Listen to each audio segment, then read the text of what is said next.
Hello बच्चों, I hope आप सब लोगों को मेरी आवाज़ बहुत अच्छे से आ रही होगी। मैं निहारिका आप सब लोगों का स्वागत करती हूँ हमारे बोर्ड बूस्टर हिंदी के बैच में on this beautiful platform of physics वाला। और बच्चों, हम लोग जैसे जैसे अपना सिलेबस कंप्लीट करते जा रहे हैं, मैं उम्मीद करती हूँ आप सब लोगों को सारी चीज़ें अच्छे से समझ में भी आ रही होंगी। तो आज बच्चों मैं आप लोगों के लिए लेकर आई हूँ ग्रामर का एक बहुत ही इंटरेस्टिंग सा टॉपिक, बिकॉज मैं हर चीज़ को इंटरेस्टिंग बोलती हूँ तो मेरे लिए ये भी एक बहुत इंटरेस्टिंग टॉपिक है, जिसका नाम है बच्चों सब्जेक्ट वर्ब अग्रीमेंट। अब आप लोगों के लिए सब्जेक्ट वर्ब अग्रीमेंट क्यों इंपॉर्टेंट है बच्चों? बिकॉज जब भी आप बात करते हो ना प्रेजेंट टेंस की, यानी वो चीज जो अभी हो रही है, उसके सारे एक्शंस ना बच्चों इसी टेंस के अंदर होते हैं, present perfect simple present tense के अंदर होते हैं। तो जब भी हम लोग बात करेंगे ना बच्चों सिंपल प्रेजेंट टेंस में, जब भी हम लोग बात करते हैं किसकी, जब भी हम लोग बात करते हैं सब्जेक्ट वर्ब अग्रीमेंट की, तो वो पूरा का पूरा रिवॉल्व करता है बच्चों किसके आसपास? सिंपल प्रेजेंट टेंस के आसपास। तो हम लोग आज सीखने वाले हैं कि ये सब्जेक्ट क्या होता है मैम, ये वर्ब क्या होता है, और इन दोनों के बीच में कोई जोड़ी हमने बनाई है, कोई अग्रीमेंट हमने बनाया है, तो वो क्या होगा, और इन दोनों के बीच के अग्रीमेंट को हम लोग कैसे बना सकते हैं और कैसे कर सकते हैं। ठीक है बच्चों, तो हमारे क्लास में आज हम लोगों ने करना है इंट्रोडक्शन की सब्जेक्ट वर्ब अग्रीमेंट होता क्या है, that what do you mean by SVA, और इसके रूल्स क्या होते हैं। कुछ 12 से 13 रूल्स है बच्चों, जिनके अंदर हम लोगों ने पूरे सब्जेक्ट वर्ब अग्रीमेंट को डिवाइड किया है। मैं उम्मीद करती हूँ कि चीजें आप लोगों को अच्छे से समझ में आती जाएंगी और आप लोगों को कोई भी चीज करने में कोई परेशानी नहीं होगी। अगर होती है तो बच्चों आप लोगों के पास आपका कॉमेंट बॉक्स है अपने डाउट्स को आगे रखने के लिए, you guys can go ahead and give your doubts there. तो what do you mean by subject verb concord? Concord का मतलब बच्चों होता है दोनों के बीच का अग्रीमेंट। मैं अग्रीमेंट लिखूं या मैं कॉनकॉर्ड बोलूं, बात दोनों में एक ही होती है। इन दोनों के बीच में क्या अग्रीमेंट है बच्चों, इन दोनों के बीच में क्या कॉमन है, या कैसे इसके ऊपर ये चलता है, वो हम लोगों ने देखना है। तो सब्जेक्ट क्या होता है बच्चों, पहले वो समझ लो, that what do you mean by subject of a sentence. आप लोगों के पास एक सेंटेंस होता है, ठीक है। अब सेंटेंस में आप किसी ना किसी के बारे में तो बात कर रहे होते हो, तो जिस भी व्यक्ति या जिस भी चीज के बारे में आपके सेंटेंस में बात हो रही होती है बच्चों, वो आपके सेंटेंस का सब्जेक्ट होता है। ठीक है, वो क्या होता है, वो आपके सेंटेंस का सब्जेक्ट होता है। यानी जिसके बारे में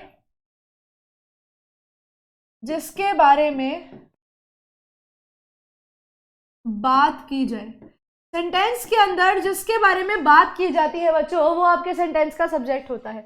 जैसे मानो मैंने बोला Ram goes to market, Ram market जाता है, तो राम गोज टू मार्केट, यहां पर राम के मार्केट जाना। अब सब्जेक्ट कौन है, किसके बारे में बात हो रही है, राम के बारे में। अब राम क्या कर रहा है, वो जा रहा है। यानी कोई भी एक्शन जब बच्चों आपके सेंटेंस में होता है तो आप उसे वर्ब कहते हो।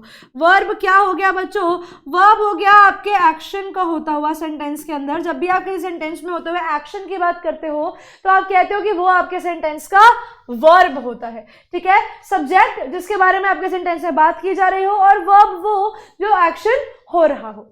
अब बच्चों आपको जब वर्ब्स को पढ़ना होगा तो वर्ब्स आप लोग दो तरीकों से पढ़ोगे सब्जेक्ट वर्ब अग्रीमेंट के अंदर। वर्ब्स हमारे पास दो होते हैं बच्चों, एक होता है हमारे पास मेन वर्ब और एक होता है हमारे पास हेल्पिंग वर्ब। ठीक है, एक होता है हमारे पास मेन वर्ब और एक होता है हमारे पास हेल्पिंग वर्ब। मेन वर्ब कौन सा, जैसे जिसमें डायरेक्ट पता लगता है, ईट, प्ले, स्लीप, रिपीट, डांस, यानी ऐसे वर्ड जिनको सुन के पता लग रहा है कि हाँ इनके अंदर कुछ ना कुछ एक्शन टेक प्लेस कर रहा है। और दूसरी तरफ होते हैं बच्चों हमारे पास हेल्पिंग वर्ब, जैसे is, am, are, was, were, do, does, did. ये सारे वर्ड जो होते हैं बच्चों हम लोग एज अ हेल्पिंग वर्ब हमारे सेंटेंस के अंदर यूज कर सकते हैं। इसके अलावा हैज, हैव और हैड भी, ये वो वर्ड्स है बच्चों जो हमारे सेंटेंस के अंदर यूज किए जा सकते हैं as a form of helping verb. तो जब भी हम पढ़ेंगे कि हमारे सब्जेक्ट की जिसके बारे में बात की जा रही है उसका क्या रिलेशन है हमारे वर्ब के साथ, यानी जो एक्शन हमारे सेंटेंस में हो रहा है उसके साथ, उसी को बच्चों सब्जेक्ट वर्ब अग्रीमेंट कहा जाता है। यानी आपके सेंटेंस का सब्जेक्ट जिसके बारे में आप बात करते हो और जिससे आप बात करते हो उस चीज के बारे में और क्या एक्शन हो रहा है, उसी को हम लोग बच्चों सब्जेक्ट वर्ब अग्रीमेंट कहते हैं। ठीक है, सब्जेक्ट वर्ब एग्रीमेंट की एक खास चीज जो बच्चों आप लोगों को ध्यान रखनी है कि अगर आप लोगों का सब्जेक्ट यानी जिसके बारे में बात की जा रही है, अब अगर आपका सब्जेक्ट सिंगुलर है, what do you mean bye singular बच्चों? सिंगुलर का मतलब होता है एक, तो जब आप उसके साथ वर्ब लगाओगे, भले वो मेन वर्ब हो या सिंगुलर वर्ब हो, वह भी आपका सिंगुलर ही होगा। अब सिंगुलर वर्ब का मतलब क्या होता है? हम बचपन से ना नाउन्स सीखते आए हैं। नाउन्स में मैम हमने सीखा था कि वर्ड के साथ अगर एस या ईएस लगा दोगे तो वो प्लूरल नाउन हो जाता है। हाँ, हमने ये जरूर सीखा था। लेकिन जब बच्चों ये बात आती है आप लोगों के वर्ब्स के अंदर, किसमें आती है? वर्ब्स के अंदर, तो हमें इसको ट्विस्ट करना है, हमें इसे उल्टा करना है। और उल्टा करके सिंगुलर वर्ब का क्या मतलब होगा बच्चों? सिंगुलर वर्ब का मतलब होगा कि आपके वर्ब के साथ एस या ईएस लग रहा है। जब भी सिंगुलर सब्जेक्ट एक के बारे में बात होगी तो वर्ब भी सिंगुलर होगा, यानी वर्ब में एस और ईएस ऐड होगा ही होगा। फिर अगर बच्चों मैं बात करती हूं मेरे सब्जेक्ट की प्लूरल होने की, यानी जिसके बारे में मैं सेंटेंस में बात कर रही हूं, मान लो वो प्लूरल है यानी एक से ज्यादा है, तो उसमें बच्चों जो आप लोगों का वर्ब होता है ना वो भी प्लूरल होता है। प्लूरल होने का मतलब क्या है? उसमें एस या ईएस नहीं होता है, उसमें एस या ईएस नहीं लगता है। ठीक है, जैसे यहाँ पर मैं आप लोगों को एग्जांपल देती हूँ। जैसे हम लोगों ने यहाँ पर लिया था राम। अब राम कितना? राम एक, तो इसीलिए उसके वर्ब के साथ एस या ईएस लग जाएगा, तो राम गोज टू मार्केट। और वैसे ही बच्चों अगर मैं बात करती हूँ प्लूरल की, मान लो मैंने बॉयज लिखा, यानी मुझे इसके वर्ब के साथ एस ईएस नहीं लगाना है, तो मैं कैसे लिखूंगी? Boys play cricket. क्योंकि किसके बारे में बात हो रही है? बॉयज के बारे में। बॉयज कितने हैं? एक से ज्यादा है, तो यानी मेरा वर्ब में एस ईएस नहीं लगेगा। यहां पर राम की बात हो रही है, राम कितना? राम एक, तो मेरे वर्ब के साथ एस ईएस लगेगा। समझ में आ गया बच्चों? ये तो वो केस था जो बेसिक होता है। ठीक है, ये वो केस था जो बेसिक होता है, पेपर में इसमें से सवाल नहीं आते। ये बस आपको इसीलिए बताया गया है कि ताकि आप लोग समझ जाएं कि जब मैं सिंगुलर वर्ब बोलूं तो सिंगुलर वर्ब का मतलब है कि वर्ब के साथ एस या ईएस आप लोगों को ऐड करना है। तो रूल नंबर 1 क्या कहता है? रूल नंबर 1 क्या कहता है बच्चों? रूल नंबर 1 कहता है इफ 2 और मोर सब्जेक्ट्स, 2 या 2 से ज्यादा सब्जेक्ट्स अगर जुड़े हों, आर ज्वाइंड विद एंड, अगर इनको आपने एंड से जोड़ा है, and they refer to, and they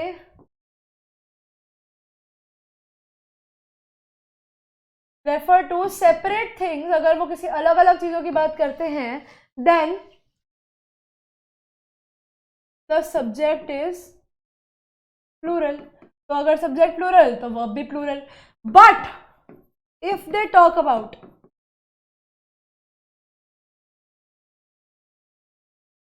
one noun only, दोनों में एक ही नाउन यूज हो रहा है, देन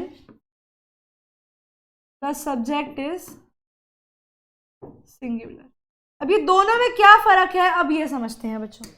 उन्होंने बोला कि पहला केस, अगर आपके सेंटेंस में 2 या 2 से ज्यादा सब्जेक्ट लगे हैं और अगर वो दोनों एंड से जुड़े हैं और अगर वो दोनों अलग अलग चीजों के बारे में बात करते हैं, मतलब आपके सेंटेंस का सब्जेक्ट प्लूरल है। जैसे मैंने बोला कि मैंगोज एंड एप्पल्स, अब मैंगोज और एप्पल्स अलग अलग है, are kept on the table, यानी मैंगो और मेरे एप्पल्स, यानी ये मोर देन 1 हो गए ना, ये दोनों अलग अलग हैं, मोर देन 1 हो गए और अलग अलग हैं, तो इसीलिए इनके साथ आर यूज किया गया।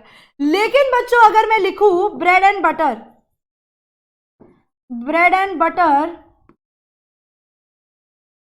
Is my favourite breakfast,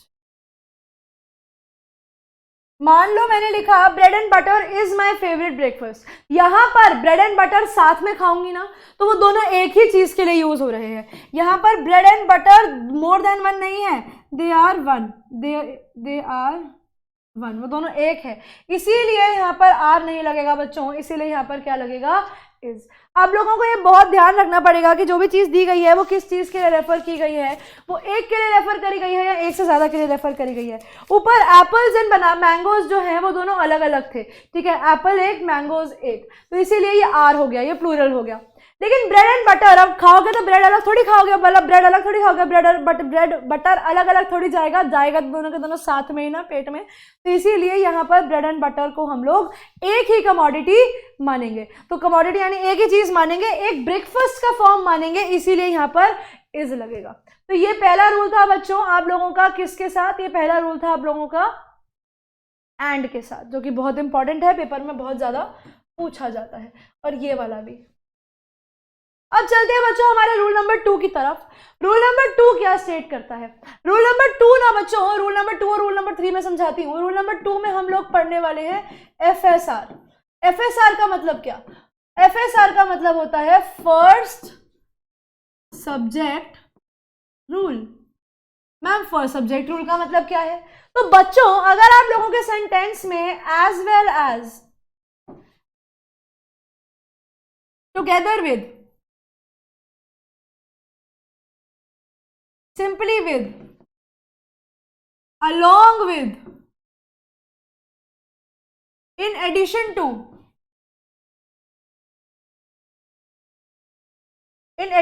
as well as, together with, along with, in addition to, unlike, like, besides, in addition to लिख दिया ना। ये सारे वर्ड्स अगर यूज किए जाते हैं बच्चों तो उस केस के अंदर, in this case see only the first subject. ऐसे केस में लोगों बच्चों आप लोगों को सिर्फ फर्स्ट सब्जेक्ट को देखना है। एक एग्जांपल देखो, the prime minister,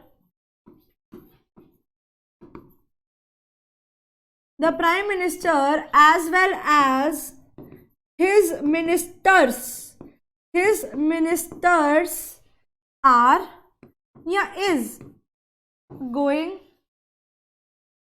for a meeting, तो यहां पर बताओ the prime minister as well as, मैंने बोला था जहां पर भी बच्चों एज वेल एज आ जाता है वहां पर बाकी सेंटेंस पे ध्यान नहीं देना। ध्यान किस पे देना है? सिर्फ पहले सब्जेक्ट के ऊपर। पहला सब्जेक्ट क्या है? The prime minister. Prime minister कितना है? एक। तो मेरा वर्ब कैसा लगेगा? एक लगेगा। इजर आर में से एक क्या है? Is. The Prime Minister as well as his ministers is going to a party या going to a meeting। यहाँ पर ये मिनिस्टर्स की इज्जत नहीं होगी, यहाँ पे प्राइम मिनिस्टर की इज्जत होगी। बिकॉज जहाँ पर भी as well as लगेगा, together with लगेगा, in addition to लगेगा, वहां पर आप लोग क्या लगाओगे? वहां पर आप लोग लगाओगे उसको पहले सब्जेक्ट को काउंट करोगे। पहला सब्जेक्ट सिंगुलर है तो सिंगुलर लगा दो, प्लूरल है तो प्लूरल लगा दो। अगर ये सेंटेंस दिया होता the ministers as well as the prime minister, तो यहाँ पे द मिनिस्टर्स पहले आ रहे हैं ना, तो वहां पर हम उसके हिसाब से उसको आर कर देते। तो जो भी सब्जेक्ट इन वर्ड्स के पहले आता है हमारा वर्ब उन्हीं सब्जेक्ट के हिसाब से लगता है। समझ में आ गया बच्चों? आई होप यहां तक ये पॉइंट सबको क्लियर होगा। एफएसआर के बाद बच्चों हमारे पास एक रूल आता है SSR. What do you mean bye SSR? SR is second subject rule. SSR is second subject rule. अब सेकेंड सब्जेक्ट रूल, जैसे फर्स्ट सब्जेक्ट रूल कहते हैं कि फर्स्ट सब्जेक्ट को देखो, सेकेंड सब्जेक्ट रूल कहता है कि अगर ये वर्ड्स लिखे हो, नीदर नॉर का पेयर दिया हो, आपको दिया गया हो ईदर और का पेयर, ईदर और, नॉट ओनली बट ऑल्सो, या आपको पेयर दिया गया हो नन बट। तो इन केस के अंदर बच्चों आप लोग हमेशा किस पे फोकस करेंगे? Always focus on the, always put verb as per second subject. तो जो भी आप लोगों के सेंटेंस में सेकेंड सब्जेक्ट होगा आपका वर्ब भी उसी के हिसाब से लगेगा। एक एग्जांपल देखो, either I or my friends, either I or my friends is या are going to a party। ठीक है, सेंटेंस है either I or my friends dash going to a party.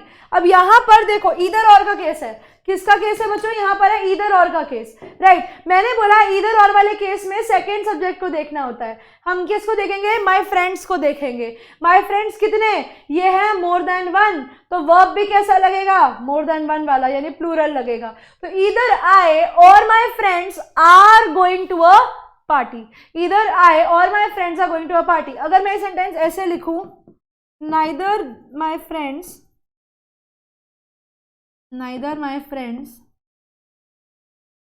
nor I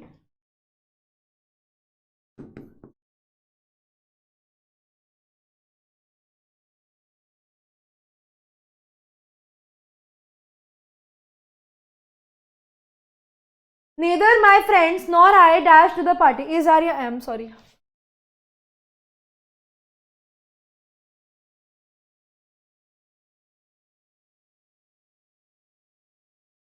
अब बताओ, neither my friends nor I am going to the party, because अब मैं आई nor के बाद किसको देखूंगी, आई को देखूंगी। आई कितना, एक, तो आई के साथ क्या लगता है, एम लगता है।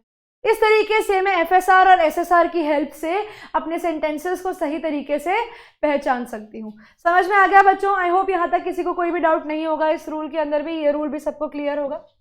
ऐसे ही बच्चों एक रूल आता है, अगर आपको इनडेफिनाइट्स दिए हो, मान लो इनडेफिनाइट्स दिए हो, indefinite such as everyone, each one, none, someone, somebody, everybody और nobody, ये सारे वर्ड्स दिए हो, everyone, each one, none, someone, somebody, everybody, nobody, ऐसे केस के अंदर आप लोग क्या करोगे? In this case the subject will be, subject क्या हो जाएगा बच्चों, the subject will be singular. ऐसे केस के अंदर आप लोगों का सब्जेक्ट जो होगा वो सिंगुलर होगा। अगर सिंगुलर है तो विच मीन्स आप लोगों का जो वर्ब है बच्चों वो भी सिंगुलर ही हो जाएगा। ठीक है, आई होप यहां तक सब बच्चों को पॉइंट समझ में आया होगा। चलिए बच्चों, तो इसका एग्जाम्पल देखते हैं। इन this case the subject will be singular. कैसे? जैसे मैं लिखती हूं everyone dash on their seats, option है इज सीटेड या आर सीटेड। सुनने में भी यही अच्छा लग रहा है, एवरीवन इज सीटेड, हर इंसान अपनी सीट पर बैठा है। एवरीवन, हर एक इंसान अपनी सीट पे बैठा है। जैसे मैं कहती हूँ ईच ऑफ द स्टूडेंट्स, अब यहाँ पे स्टूडेंट नहीं आएगा बच्चों, स्टूडेंट्स आएगा, बिकॉज सब बच्चों में से एक is brilliant. Each of the student is brilliant, which means हर एक बच्चा ब्रिलियंट है। समझ में आया? This is rule number 4। इसी के साथ बच्चों हम लोग चलते हैं हमारे रूल नंबर 5 की तरफ। रूल नंबर 5 क्या कहता है? रूल नंबर 5 में कहता है, आप लोगों का रूल आता है मैनी अ का, मैनी अ का। Now what do you mean by many a? Many a ना बच्चों दो केस में यूज हो सकता है। मैनी अ दो केसेस में यूज किया जा सकता है। वो दोनों केसेस कौन से हैं? मैनी अ बच्चों सबसे पहली चीज तो यूज किया जाएगा सिंगुलर के साथ, मैनी अ सिंगुलर के साथ यूज किया जाएगा, और मैनी अ बच्चों प्लूरल के साथ भी यूज किया जाएगा। समझ में आया? ये दोनों के साथ यूज किया जा सकता है, ये सिंगुलर के साथ भी यूज किया जा सकता है, प्लूरल के साथ भी यूज किया जा सकता है। सिंगुलर सब्जेक्ट होगा तो आप लोगों का वर्ब भी सिंगुलर हो जाएगा, प्लूरल सब्जेक्ट होगा तो आप लोगों का वर्ब भी प्लूरल हो जाएगा। अब कैसे होगा? एग्जाम्पल देखो, जैसे कि मैंने लिखा many a man that is interested in English. तो बहुत सारे आदमी इज इंटरेस्टेड इन इंग्लिश। लेकिन अगर मैं लिखूं many a man, many a man, तो यहां पर मैं मैन को देखूंगी आर इंटरेस्टेड इन इंग्लिश। तो it will all depend upon the sentence कि आपको क्या दिया गया है, उसके हिसाब से ही बच्चों आप लोग अपने वर्ब को चूज करेंगे। ये मैं आप लोगों को वो केसेस बता रही हूँ जो पेपर में आने के चांसेस ज्यादा होते हैं। ठीक है बच्चों, आई होप यहाँ तक सब लोगों को सारी की सारी चीजें समझ में आ गई होंगी। अब बच्चों एक और रूल, मान लीजिए आपके सेंटेंस में ईदर, नीदर और ईदर और का केस ना देकर सिर्फ नाइदर दिया हो। नाइदर को याद रखेंगे is always used when the subject is 2 in number. जब सब्जेक्ट में 2 की बात हो रही होती है तो वहां पर नाइदर का यूज होता है, या इसकी जगह बच्चों यूज हो सकता है आइदर। जैसे कि फॉर एग्जाम्पल मैंने लिखती हूं, अगर मैं लिखूं neither of his 4 sons are ready to help him, तो क्या ये सेंटेंस बच्चों सही होगा? ये सेंटेंस सही नहीं होगा। क्यों नहीं होगा? बिकॉज मैंने बोला नाइदर हमेशा 2 के साथ लगता है, लेकिन यहां पर तो उसके 4 बेटे हैं, तो 4 बेटे तो गलत हो जाएंगे। तो यहां पे बच्चों इस क्वेश्चन की करेक्ट जो होगा फॉर्म वो ऐसा होगा, neither of his 2 sons are ready to help. जैसे either of the 2 friends, either of the 2 friends are visiting the monument। दोनों में से कोई एक ही दोस्त ऐसा होगा जो मॉन्यूमेंट आएगा। सॉरी, दिस अनदर एरर, यहाँ पर आर नहीं आएगा बच्चे, इज आएगा।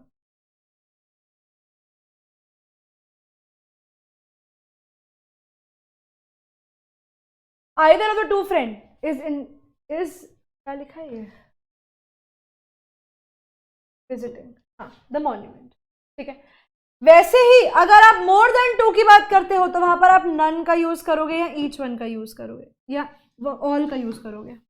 नन कर सकते हैं, बेसिकली नन में चॉइस आती है। नन कहाँ यूज किया जाता है? Is always used with more than 2 subject. अब इसका मतलब क्या हुआ? 2 सब्जेक्ट, जैसे कि फॉर एग्जाम्पल अब यहां पर ही नाइदर ऑफ द 4 sons चलेगा, तो यहां पर नन होगा, none of his 4 sons is ready to help. उसके चारों बेटों में से कोई भी मदद करने को राजी नहीं है, इसीलिए इज लगेगा, बिकॉज कोई भी नहीं है ना, नन ऑफ हिज 4 sons है, तो इसीलिए यहां पर इज आएगा। ठीक है बच्चों, आई होप यहां तक आप सब लोगों को ये पॉइंट क्लियर होगा, इधर तक किसी को कोई भी डाउट नहीं है। फिर उसके बाद बच्चों ऐसे भी कुछ केसेस आते हैं जो दिखने में प्लूरल लेकिन होते सिंगुलर हैं। जैसे कि कुछ वर्ड्स हैं, words that seem plural but are singular subjects, लेकिन होते क्या है? वो होते हैं सिंगुलर सब्जेक्ट्स। अब कैसे? जैसे कि हमारे पास एग्जाम्पल है मैथ्स, हमारे पास है पॉलिटिक्स, ठीक है, मेरे पास एग्जाम्पल है मैथ्स, पॉलिटिक्स, स्टैटिस्टिक्स, मेरे पास एग्जाम्पल है स्टैटिस्टिक्स। उसके अलावा बच्चों मेरे पास और क्या एग्जाम्पल है? मैथ्स है, पॉलिटिक्स है, स्टैटिस्टिक्स है, मीजल्स, परेशानी, एक बीमारी होती है मीजल्स, मम्प्स, ठीक है, ये सारे वर्ड, न्यूज, ये सारे वर्ड बच्चों जो सुनने में हमें प्लूरल लगते हैं, लेकिन क्योंकि हमें लगता है कि भैया इनके लास्ट में ऐसे तो ये प्लूरल होंगे, लेकिन ऐसा होता नहीं है बच्चों। ये वो वर्ड्स होते हैं जो सिंगुलर होते हैं, ये प्लूरल नहीं होते हैं। और इसके अलावा बच्चों हमारे पास क्या क्या वर्ड्स आ सकते हैं? हमारे पास उसके नाम आ सकते हैं। हमारी स्टोरी है अरेबियन नाइट्स, अरेबियन नाइट्स, ठीक है। उसके अलावा बिलियर्ड्स, एक गेम होती है, स्पोर्ट्स होता है, बिलियर्ड्स, बिलियर्ड्स। तो ये सब क्या है बच्चों? ये सब वो वर्ड्स होते हैं जो हमें लगते तो हैं कि प्लूरल है, लेकिन क्या होते हैं ये, सिंगुलर होते हैं। अब एग्जांपल में कैसे, जैसे मैं कहती हूं पॉलिटिक्स वॉज, अब पॉलिटिक्स क्या है, एक, तो इसीलिए वॉज भी क्या लगा, सिंगुलर लगा। Was my favourite subject in school, कि पॉलिटिक्स मेरा स्कूल के समय का बड़ा ही फेवरेट सब्जेक्ट हुआ करता था। Mathematics is a difficult subject, mathematics एक डिफिकल्ट सब्जेक्ट है। इज, क्योंकि मैथमेटिक्स सब्जेक्ट तो एक ही है ना। उसके अलावा the news shows the victory of our country. अब ये देखो न्यूज एक, तो वर्ब भी एस वाला आएगा। The news shows the victory of our country. समझ में आया बच्चों हम लोगों ने इस क्वेश्चन को कैसे सॉल्व किया और कैसे कैसे हमने इसके वर्ब्स को बनाया। अब आते हैं बच्चों हम लोग हमारे अगले पार्ट के ऊपर, जो है हमारा रूल नंबर 8। रूल नंबर 8 ऐसा कहता है कि कुछ वर्ब्स ऐसे होते हैं, कुछ सब्जेक्ट ऐसे होते हैं जैसे कलेक्टिव नाउन्स, ठीक है, जैसे collective nouns, quantities, measurements are always, ये हमेशा कैसे काउंट किए जाते हैं, are always counted as what, singular subjects. ये क्या माने जाते हैं बच्चों, ये हमेशा सिंगुलर सब्जेक्ट्स ही माने जाते हैं। जैसे मैंने बोला अ हर्ड ऑफ शीप्स, यानी शीप्स का एक झुंड या शीप्स का एक समूह is crossing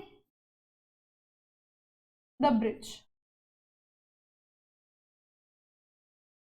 A herd of ships is crossing a sheep is crossing a bridge। यहां पर ये ग्रुप की बात हो रही है, यानी यहां पर बहुत सारी शीप्स होंगी, लेकिन काउंट कैसे हो रही है, एज अ ग्रुप हो रही है, ठीक है। क्वांटिटी, जैसे मैं कहती हूं 10 माइल्स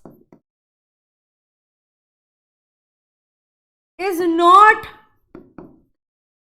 अ बिग डिस्टेंस, तो कहने को तो 10 माइल्स हैं, लेकिन क्योंकि किसकी बात हो रही है, मेजरमेंट की बात हो रही है, डिस्टेंस की बात हो रही है, इसीलिए सिंगुलर लगेगा। एक और देखो 100 rupees is a great sum of money. 100 रुपए बहुत होते हैं, तो 100 rupees is a great sum of money, because क्यों, यहां पर हमने किसकी बात करी, यहां पर बच्चों बात हमने करी है कलेक्टिव नाउन की, ठीक है, यहां पर बात हुई कलेक्टिव नाउन की। यहां पर किसकी बात हुई, यहां पर बात हुई मेजरमेंट की, और यहां पर बच्चों बात किसकी हुई है, यहां पर बात हुई है हमारी अमाउंट की, क्वांटिटी की। तो जब ऐसी चीजों की बातें होती हैं बच्चों, तो ये सारी की सारी सिंगुलर सब्जेक्ट के अंदर मानी जाती हैं। ये किस में मानी जाती है, ये हमारे सिंगुलर सब्जेक्ट के अंदर मानी जाती हैं। इसके अलावा दो वर्ड जैसे बच्चों जो मुझे याद आ रहे हैं, वो एक होता है बैगेज, बैगेज और फर्नीचर। ये दो ऐसे वर्ड्स होते हैं बच्चों जिनका आप प्लूरल नहीं कर सकते, ठीक है, कैन नॉट बिकम प्लूरल। ये पेपर में ये दोनों में से ज्यादा पूछे जाते हैं, कैन नॉट बिकम प्लूरल। इन दोनों को आप प्लूरल नहीं कर सकते हो, ये हमेशा सिंगुलर ही रहेंगे। फर्नीचर्स नहीं होता, बैगेजेस नहीं होता, वो हमेशा बैगेज और फर्नीचर ही रहता है, और उनके साथ हमेशा इज ही लगेगा। समझ में आ गया बच्चों, ये था हमारा रूल नंबर 8। इसी के साथ बच्चों आता है रूल नंबर 9। रूल नंबर 9 कहता है कि हमारे पास कुछ ऐसे सब्जेक्ट होते हैं, जैसे हमारे पास हो गए ग्लासेस, चश्मे पहनने वाले ग्लासेस, ठीक है, हमारे पास हो गई पैंट्स, हमारे पास हो गए बाइनोकुलर्स, दूरबीन, बाइनोकुलर्स, हमारे पास हो गए सिजर्स, हमारे पास हो गए टोंग्स यानी चिमटियां, हमारे पास हो गई jeans, shorts, eyes, hands, legs. कुछ ऐसी चीजें बच्चों जो हमेशा पेयर में ही आप लोगों को मिलती हैं, वो सिंगल में नहीं मिलेगी। पैर दो, आंखें दो, जीन्स के पैर, जो जीन्स के दो पैर डालने वाली जगह होती है वो दो, सिजर्स में दो ब्लेड्स होते हैं, टोंग्स में दो साइड में चिमटियों को पकड़ने के लिए चीज होती है। तो ये वो वर्ड्स होते हैं जो हमेशा कैसे माने जाते हैं, they are considered plural, they are considered plural. तो अगर ये प्लूरल, तो सब्जेक्ट के अंदर जो वर्ब लगेगा वो भी कैसा हो जाएगा बच्चों, तो जो वर्ब लगेगा वो भी कैसा हो जाएगा, वो भी हो जाएगा प्लूरल। जो वर्ब लगाएंगे आप वो भी लगाएंगे कैसा, वो भी लगाएंगे आप लोग प्लूरल। समझ में आ गया बच्चों कि हमारा ये सेंटेंस कैसे बनता है और ये क्वेश्चंस कैसे सॉल्व होंगे। अब जैसे कि एग्जांपल ले लो यहां पर, example, my eyes are itching, मेरे को आंखों में खुजली मच रही है, तो आईज इसीलिए आर लगाया, ठीक है। लेकिन इसी रूल के अंदर ना बच्चों एक एक्सेप्शन आ जाती है। क्या आ जाती है इस रूल के अंदर, एक एक्सेप्शन आ जाती है, इफ द मेंशन्ड वर्ड्स, अब जो मेंशन करे हुए वर्ड्स हैं, if the mentioned words are joined with, कौन सा वर्ड होगा यहां पे, विद पेयर ऑफ, अगर उन्हें पेयर ऑफ के साथ जोड़ा जाता है, देन क्या होता है, तब then our subject becomes singular. तब हमारा सब्जेक्ट कैसा हो जाता है बच्चों, तब हमारा सब्जेक्ट जो होता है वो हो जाता है सिंगुलर। एग्जाम्पल कैसे,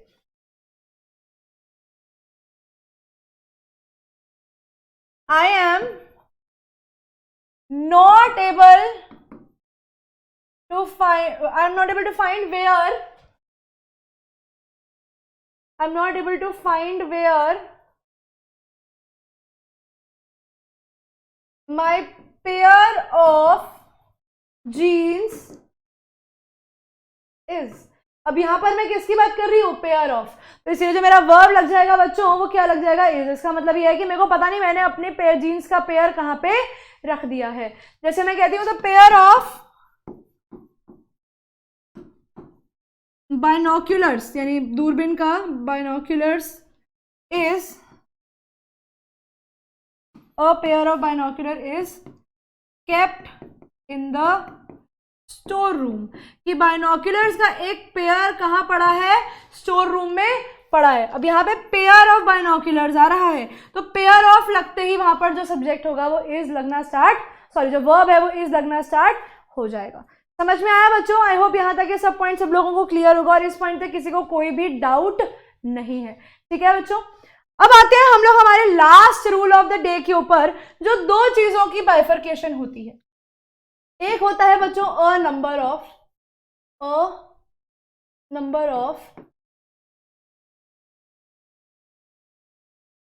ठीक है, a number of is joined with a subject, इसे एक सब्जेक्ट के साथ जोड़ा जाता है, it is joined with a subject and ये क्या करता है, मेक्स इट प्लूरल, और इसको प्लूरल बना देता है। प्लूरल क्यों बना देता है? बिकॉज यहां पर मैं पता नहीं हम किसकी बात कर रहे हैं। जैसे मैं कहती हूं a number of students are waiting for the results, a number of students are waiting for the result. तो बहुत सारे बच्चे जो हैं, अ नंबर ऑफ स्टूडेंट्स, तो यहां पर इसीलिए हम इसके आगे आर लगाएंगे। A number of students are waiting for the results. समझ में आया बच्चों ये कैसे बनेगा? अ नंबर ऑफ स्टूडेंट्स के साथ हमेशा, अ नंबर ऑफ के साथ हमेशा प्लूरल लगेगा। जैसे मैं कहती हूं a number of vehicles have been, has been भी हो सकता है लेकिन नंबर ऑफ है, have been parked in our colony, हमारी कॉलोनी में बड़ी सारी गाड़ियां खड़ी हैं। अ नंबर ऑफ व्हीकल्स, अब कौन से vehicles, we have no idea. समझ में आया बच्चों? इसी के साथ अगर मैं बात करती हूं द नंबर ऑफ की, ठीक है, अगर मैं बात करती हूं द नंबर ऑफ की, तो I become specific. If joint, अगर इसको मैं ज्वाइन करती हूँ किसी सब्जेक्ट के साथ, if joint with a subject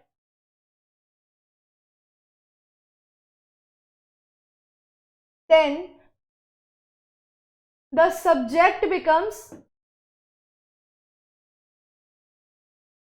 singular. अब वो सिंगुलर क्यों हो जाता है? वो सिंगुलर इसीलिए हो जाता है बिकॉज यहाँ पर बच्चों, अगर मैं किसी स्पेसिफिक चीज की बात करने लगती हूँ, जैसे मैं कहती हूँ the number of chocolates in the bowl has reduced, कि बाउल में जो चॉकलेट पड़ी थी वो कम हो गई है। A number of chocolates are reduce, मतलब बहुत सारी चॉकलेटें कम हो गई। A number of chocolates in the number of chocolates in the bowl, which means particularly वो चॉकलेट्स बच्चों जो बाउल में पड़ी थी वो कम हो गई हैं, इसीलिए यहाँ पर हैज लगा है और हैज भी सिंगुलर होता है। एक और देखो, the number of road accidents in Kanpur has reduced, कि पर्टिकुलरली अगर मैं बात करूं कहाँ के रोड एक्सीडेंट्स की, कानपुर के रोड एक्सीडेंट्स की, तो वो कम हो गए हैं।